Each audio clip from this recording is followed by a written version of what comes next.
Oilali ayollarga shilqimlik qilayotgan erkaklarga fikringiz? Faqat haqorasiz. Endi haqorat boshqa bo'larmikan?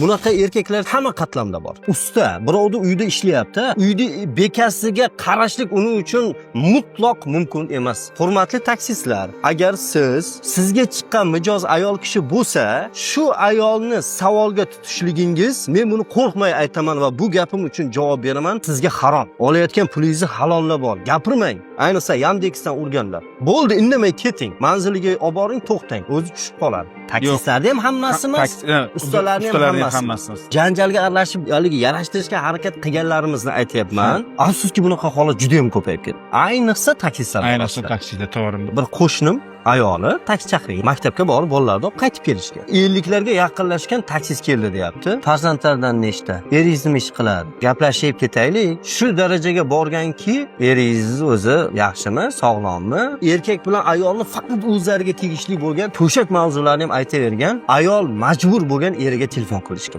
Oqibati nima bo'ldi? Haligi taksistni urib dabdalasini chiqarib tashlagan. Endi yoshlarini-ku umuman aytmang. Chiroyliroq qiz chiqib qolsa, chiroyliroq ayol chiqib qolsa bo'ldi, gapga tutaveradi. Niyat buziladi. Niyat buzuq. O'sha erkakni yo ayoli, yo qizi, yo singlisi, yo onasi, yo opasi bilan albatta shunaqa hodisa bo'ladi. Bo'lmasdan qo'ymaydi. Yo'q.